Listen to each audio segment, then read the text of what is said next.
Monsieur Moukala, bonjour. Bonjour. Vous êtes cadre de l'UDPS Belux. Monsieur Tshisekedi a prêté serment comme président élu de la République démocratique du Congo. Qu'est-ce que cela vous inspire-t-il?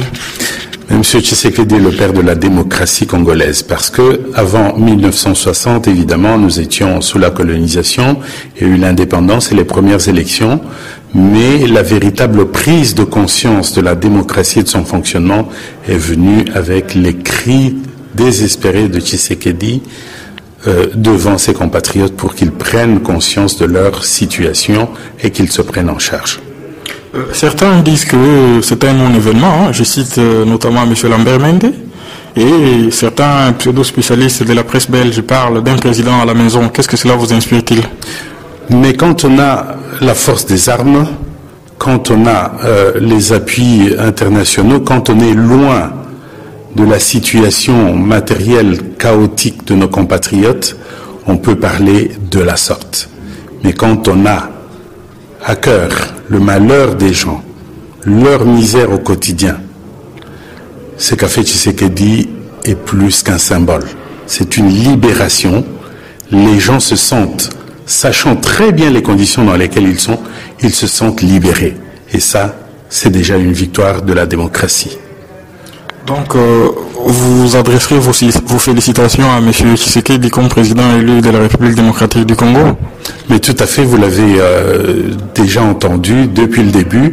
Je ne cesse de parler de Tshisekedi et je vais maintenant le dire de manière tout à fait solennelle. Mes félicitations, Monsieur le Président.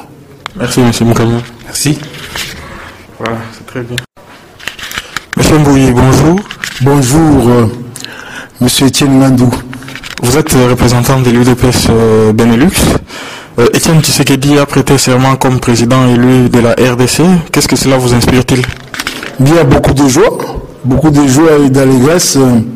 Et j'en profite d'ailleurs pour remercier au président élu, M. Etienne Tshisekedi Wamulumba, nos sincères félicitations au nom de tous nos membres de la fédération, au nom de la population, de la diaspora congolaise qui vit dans cette juridiction dans laquelle nous vivons. Nous lui transmettons nos vives félicitations et nous lui assurons de la fermeté de notre combat, de la détermination pour qu'il ait entre ses mains l'effectivité de ce pouvoir-là.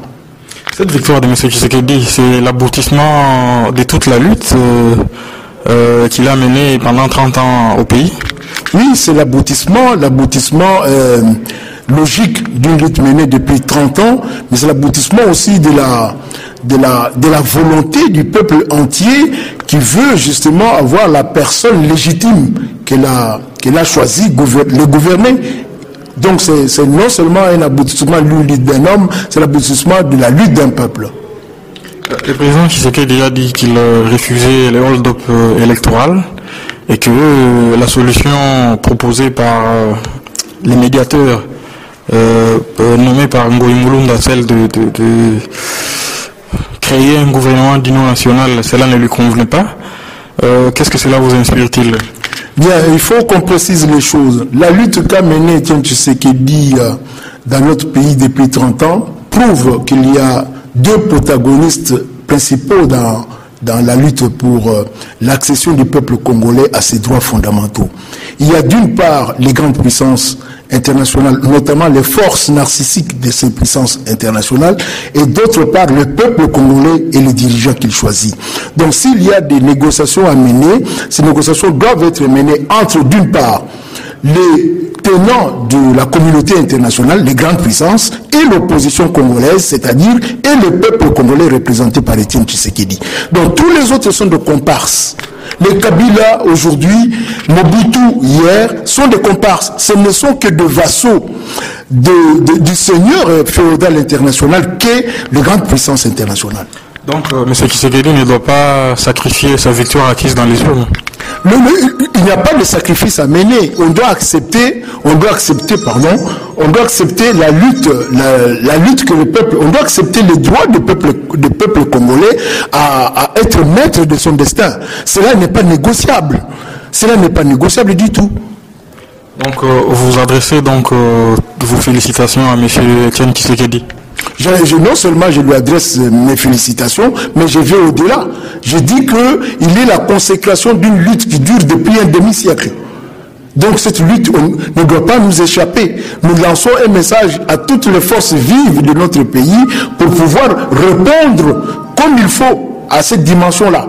Ils doivent pouvoir répondre. Cette victoire de Etienne Tshisekedi doit devenir effective.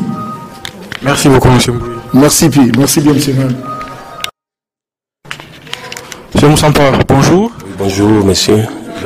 Vous êtes cadre de UDPS Belux. Etienne Tshisekedi a prêté serment comme président élu de la RDC. Qu'est-ce que cela vous inspire-t-il? Pour nous, cadres de l'UDPS Benelux, ça nous inspire la victoire du peuple sur la dictature. On s'attendait, puisque on connaissait déjà que le président Tshisekedi et l'UDPS, c'est comme le Coca-Cola. Et nous remercions beaucoup le peuple avant tout d'avoir montré aux yeux du monde entier que tout était possible avec le président Tshisekedi. Malgré tout ce qui se passe maintenant, c'est les derniers soubresauts d'un dictateur. Nous pensons qu'avec la pression que nous, les Benelux et le monde entier est en train de faire, les gens qui s'accaparent du pouvoir illégalement, puisque le président élu est là, il venait de prêter serment. Avant tout, nous lui disons merci pour cet acte qu'il venait de poser et nous lui demandons d'aller encore plus loin. Nous attendons déjà la semaine prochaine qu'il forme son gouvernement et qu'il nous donne les ambassadeurs pour passer aux grandes actions diplomatiques ici en Europe. Mais certains affirment que c'est un président à la maison et Lambert Mende, par exemple, lui dit que c'est un non-événement. Que répondez-vous à cela? Ceux qui disent que c'est un non-événement, ils sont en train de faire la campagne contre la légitimité populaire. Ce qui dit à des PV, il a tous les éléments. Ceux qui sont ici à l'extérieur peuvent déjà aller même sur idps.be pour voir certains éléments dans les 500 pages que les partis venaient de publier. Donc la compilation que tout le monde détient, Fondation Carter, l'Église catholique, même les ONG de l'Afrique du Sud qu'on appelle la SADC, ils ont tous ces éléments-là. Donc Tshisekedi n'est pas un président autoproclamé, mais c'est un président qui a été élu. Et ce qui s'est passé hier à Kinshasa, ça prouve quelqu'un qui, depuis qu'il a commencé la lutte, il n'a jamais pris les armes. Mais vous avez vu le nombre de chars qu'on avait placés dans la ville de Kinshasa. La population de Kinshasa n'a pas besoin de chars, mais la population de Kinshasa, elle a besoin de la paix, puisque c'est une population qui croit en la démocratie. Si nous, demain, quand nous aurons l'impérium qu'on est en train de confisquer, puisque nous avons les pouvoirs, mais on n'a pas encore eu l'impérium, quand on aura l'impérium, ces chars-là seront dirigés vers les pays de l'Est, puisque c'est là où on nous attaque, là où on tue la population. Donc, quand on nous dit non-événement, nous disons, si eux, ils ont des chars, qu'ils amènent des chars au Kivu, nous voulons qu'ils mettent les chars le long des frontières du Kivu, qu'ils les dirigent vers le Rwanda. À ce moment-là, on va dire, ah, maintenant, ils ont compris le message de la population. Si la population va voter Tshisekedi, c'est puisqu'ils savent bien que Tshisekedi porte un message pour la protection de cette population-là. Donc, vous adressez toutes vos félicitations au président élu? Oui, bien sûr. Tshisekedi demain le président élu, et demain vous verrez comment est-ce qu'il va mener les actions, que ce soit diplomatiques ou bien actions internes. Les gens qui ne croient pas, même de le croire, puisque si vous suivez bien, si vous l'avez bien lu, vous sentez qu'il a peur, puisqu'il a participé au gouvernement de 1992 quand Tshisekedi était Premier ministre de la Conférence nationale souveraine, et même ne connaît comment est-ce que Mobutu a souffert pour rester. Et si Mobutu est parti, ça cause de ces actions-là. C'est pour cela, si vous suivez Mende, il faut bien les lire. Si vous suivez Mende, vous allez comprendre que maintenant, il craint les conséquences des actions que Tshisekedi va mener demain comme président élu, en attendant qu'il ait l'impérium du pouvoir. Merci beaucoup, M. Moussampa. Merci, messieurs les journalistes. Merci. Monsieur Makinga, bonjour. Bonjour. Vous êtes cadre de l'UDPS Benelux. Etienne Tshisekedi a prêté hier à Kinshasa serment comme président élu. Qu'est-ce que cela vous inspire-t-il? C'est la victoire. Après 30 années de lutte, c'est le couronnement de beaucoup d'efforts, beaucoup d'humiliation, beaucoup d'abnégation. Et aujourd'hui, le peuple vient de lui donner la victoire qu'il a méritée. Est-ce que Étienne Tshisekedi doit-il sacrifier sa victoire acquise dans les urnes pour satisfaire à certains intérêts internationaux? Mais non, c'est-à-dire le président Étienne Tshisekedi doit sa victoire au peuple congolais. Le seul peuple souverain qui, après tant d'années, a prouvé aujourd'hui sa maturité en lui apportant toutes les voies possibles pour éventuellement qu'il gagne ces élections qui viennent de se passer en fait.